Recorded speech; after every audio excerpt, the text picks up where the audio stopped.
ways to come up with an idea for a disruptive product. We'd all love to have that big idea that makes us rich. Imagine if you were the person who invented Velcro or Post-it notes. With a simple mechanical solution, you could change your life, while also making life easier for millions of people around the world.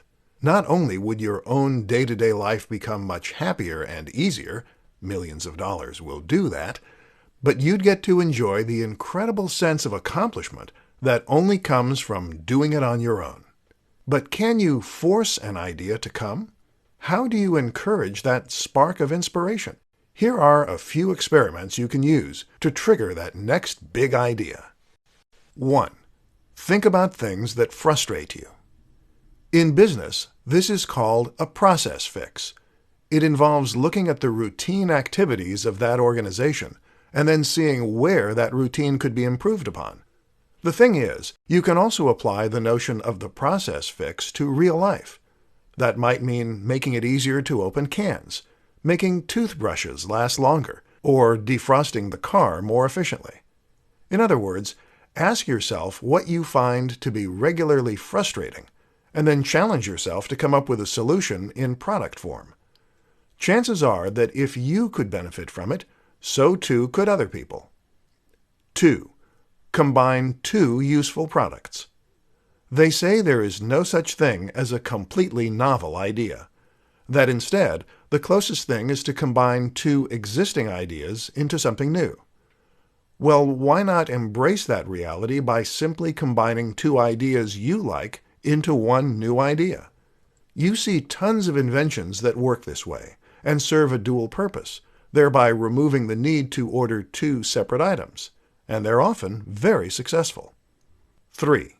Go for the next big thing. Many of us dream of products we wish existed, but which we know are impossible to make. Often, a good way to come up with a great idea is to look at those ideas and then try to make them more realistic. How can you take an idea that's impossible and create the next best thing using the realistic resources you have available to you? Often what you'll find is that you can get much closer to fulfilling the original brief than you probably expected. 4 innovative businesses you can learn from. Not every new business idea needs to be truly original. You can actually create a very successful business using only tried and tested formulas, and not even venture out that much into the unknown. In fact, this is sometimes the safer bet when it comes to creating a new business model. The problem is that it takes a truly innovative business idea if you really want to take the world by storm. If you're just happy to make a little money, then sure, something basic and already proven will work fine. But if you're looking to become a billionaire who forever changes the status quo, then you will need to come up with something completely new. Let me share 4 examples of companies that have done that in exciting ways. 1. Facebook. Facebook completely changed the way that we interact with one another, the way we stay in touch with friends, and the way that we make new acquaintances. The idea of a social network is not new, of course, but it was the countless smaller ideas that Zuckerberg and the team implemented that really changed things up and ensured that the site was a massive sensation. 2. Uber. Uber is an example of a company that makes use of the sharing economy. This is a taxi service that is run by its users.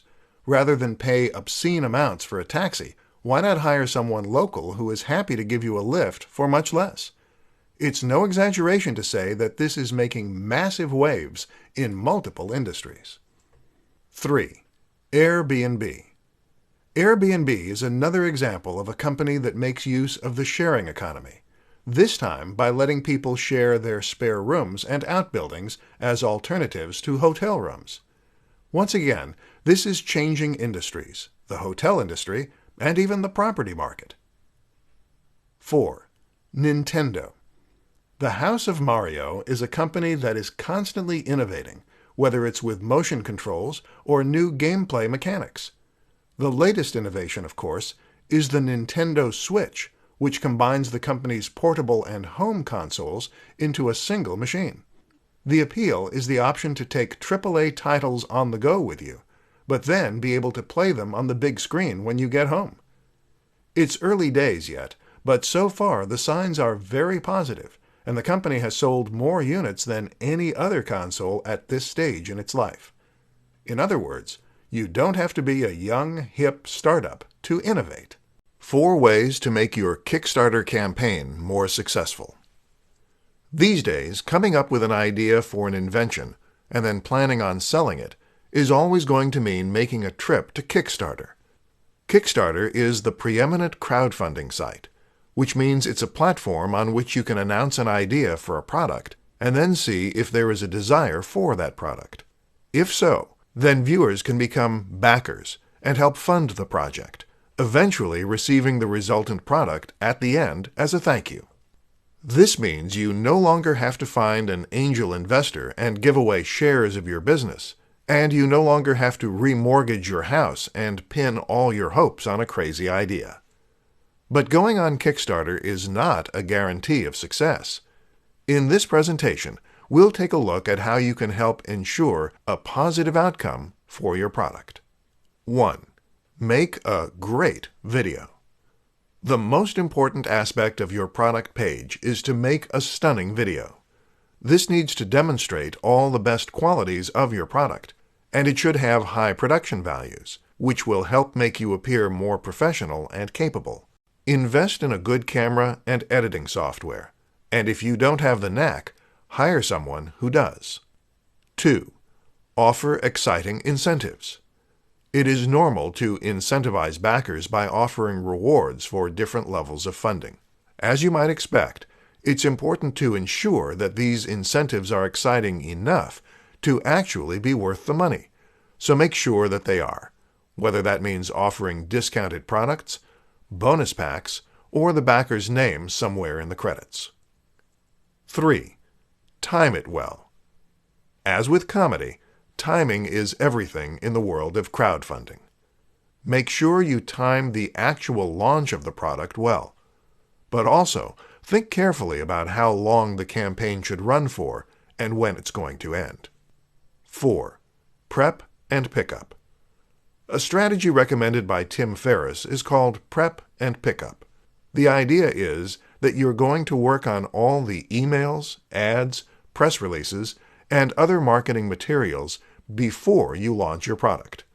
From there, you will have everything ready to go, and all you need to do is click send at the appropriate times when the product is live. This prevents the scenario where life gets in the way and you can't promote your product as much as you should. 5 examples of businesses that take full advantage of the sharing economy.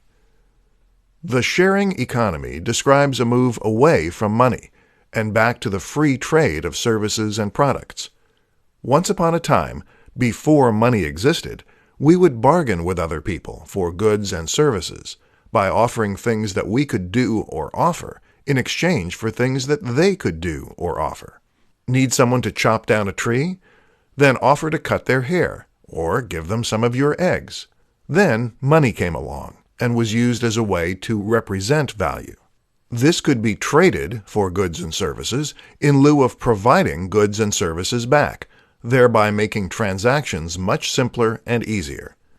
But at the same time, money also created many of the problems we see today, and you don't need me to tell you what those are. Fortunately, technology is giving us a way to take matters back into our own hands.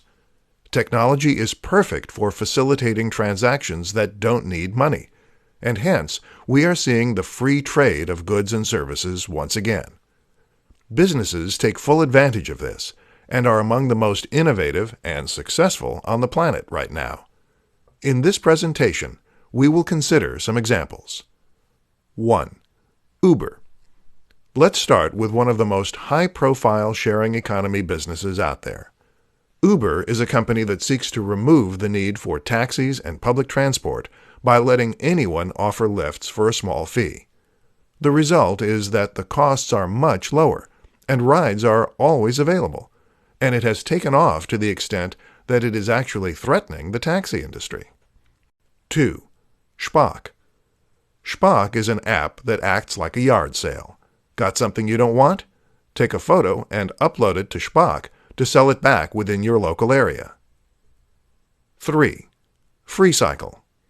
FreeCycle takes the idea of Spock one step further by encouraging its users to give away things that they don't need anymore, but would otherwise have to pay to dispose of. 4. Airbnb.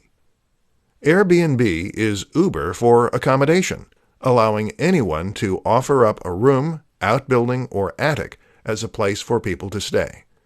This is not only changing the face of the hotel industry, but even the property market. 5. Couchsurfer. Couchsurfer is to Airbnb what FreeCycle is to Uber, essentially getting people to offer accommodation for free. By letting people crash on your couch, you win goodwill to crash on the couches of other people, and thereby get a free place to stay wherever you are in the world. 6 ways to get funding for your new product idea. Got an idea for an amazing new physical product that might just change the world and make you a profit in the meantime? This is an incredibly exciting position to find yourself in, especially if you truly believe in the idea you have. That's also why it's so tragic to find yourself unable to make that vision into a reality. If you can't find the funds to manufacture your product, then you can't create it and you can't sell it. It's that simple. In this presentation, I'll show you 6 ways to find funding for your idea so that your good ideas never have to go to waste. 1. Crowdfunding. Crowdfunding means that you raise money from the crowd, aka the general public. You put forward your idea, show a working prototype in a video, and explain what it does. You then explain why you need money to make your idea a reality, and you give away some kind of reward in return. 2. Pre-orders. Another option is to take pre-orders for your product. This is another way to get money up front and test that the audience is there. If you don't get enough pre-orders to cover the manufacturing expense, then you simply cancel the pre-orders. 3. PayPal Working Capital. Don't overlook this option from PayPal. PayPal Working Capital is a business loan from the online payment processor that allows you to pay just a single fixed fee, which is usually quite reasonable, and then make repayments out of the money that comes into your PayPal account. While the fees aren't the lowest, it's the ease with which this loan works, the lack of impact on your credit score, and the convenient repayment system that make it a good option for inventors. 4. Credit card loan. A credit card loan isn't the most elegant solution, but it certainly works. Other loans include a bank loan or a loan from the bank of mom and dad. 5. Investors. Finding a loan from an angel investor is arguably the most stressful option for getting funding, but it's also the one that can potentially reap the most rewards, especially if you are also getting the advice and help of those investors to encourage your product to grow at the fastest rate and stand the best chance of succeeding. 6. Bootstrapping. My personal favorite. Bootstrapping means that you sell another product or service in order to raise the money for your bigger and more ambitious venture. Think of this as slowly scaling up your business and your ambition. How to create your own software-as-service business. The notion of software as a service is a very interesting one, and one that is very different from pretty much any business model that has gone before it. The idea is that you are providing a service, whether that's web design or contact management, and that this service is going to be provided automatically by using a piece of software. So instead of building websites for your clients, you are offering a piece of software that can do that for them. The great thing about these businesses is that they can provide services that would be impossible to offer any other way, and they can allow you to take a very backseat approach to running them, generating passive or near-passive income. So how exactly do you create such a business? 1. Come up with the idea. The first thing you need to do is come up with your business. This is easier said than done, of course, but one useful question to ask is whether you can in any way productize a service that you are already providing. This is how Matt Mullenweg came up with the idea for WordPress, by asking how his web design company could be made into a product, and thereby scale to unforeseen heights. Another question is to think about the tools you use on a daily basis, and how they could be better as an SAS. 2. Implement the idea. The next step is to implement the idea. The problem with this is that it will very often involve programming, using a web-based programming language. This is code that will run on a server, and common languages include PHP and Python. These are very complex for beginners, which is why the best option is often to outsource the actual creation of the product to someone who knows what they're doing. Use Upwork or something similar to find the staff. Alternatively, you can try using a social network building solution, several of which do exist. 3. Market the idea. Finally, you just need to market your idea. A good place to start is with your existing client list, if you have one, and from there, you can try building an email list as you would for any service. Often, SAS means B2B, but not always. Otherwise, you can try using advertising and more traditional means of internet marketing. Invest the profits you make into more advertising to scale up your business, and then watch as it grows. How to find a need in a market and fill it. One of the best ways to come up with a successful business model, whether it's for a product or a service, is to find a simple need in a market and then fill it. In other words, what do people want that they don't have, and how can you satiate that need for them?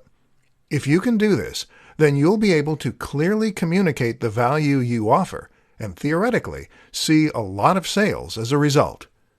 In this presentation, we'll look at some ways you can identify those needs and fulfill them. 1. Look at existing products. One way to find a gap in the market is to look at the existing products in that space. What you'll likely find is that a few companies have got the niche stitched up, but that there is still room for improvement and still room for new products. Ask yourself, who are these products not catering to? What don't these products do that could be useful? 2. Look for pain points. They say that a good writer should always write what they know. Likewise, a good business strategy is to always stick with industries and niches that you understand. In other words, when you choose what you want to make or offer, it is best to choose something that you understand, rather than something that you've never used or experienced yourself. This way, you can think back to your own personal experience of that thing and ask yourself what could have been done better. Or if there is a product or service you use every day and it fails, ask yourself how that product could have been made any better. Is that something you can fix? 3. Survey the market. Another simple way to find things that aren't out there is to survey the intended market. In other words, ask the people you're selling to what they would like to see more of and where they feel their needs aren't being met. 4. Consider smaller cross-sections. Speaking of the market, have a think about who the market includes and whether there is a group within that market which has distinct needs not felt by the rest. Maybe people who work night shifts could benefit from a twist on an existing product, or people with a certain disability. All these strategies can be fantastic ways to find new business opportunities. But remember that what made Steve Jobs so innovative and successful was his ability to anticipate what the market needed before the market knew itself. How to market your new disruptive idea. Got a new idea for a product or service that is going to be truly disruptive and change the way we see the world? Great. Only you're not the first, and you probably won't be the last either. The thing is, ideas are a dime a dozen, and actually the hard part is marketing those ideas and getting them to sell. That's where the marketing part comes in, and that's the difficult part. Unfortunately, it's even harder in many cases when your idea is exciting and new. Why? Because there is less point of reference and less context that you can use to explain your idea. So how do you get the word out about your new concept? Let's look at some options. In the beginning, the main aim of your marketing is often going to be explaining what your product is. This is your elevator pitch, and it's important that you've come up with a simple way to explain succinctly and clearly what your idea is, who needs it, and what they need it for. Another useful concept is to focus on the value proposition. In other words, where does the value come from with your new service or product? How does using this product make life better? Will your users be richer? Will they have more fun? Or will it improve their health? While the how and the what might be new, very often the why will be universal, and this will be key in communicating your message. In order to do any of this, though, you're going to need to think about whom your product is marketed to, and who will want to use it. This will tell you where to present your message, and how to present it. Have a think about the typical demographic that is likely to use your product, and think of comparable products and whom they are targeted at.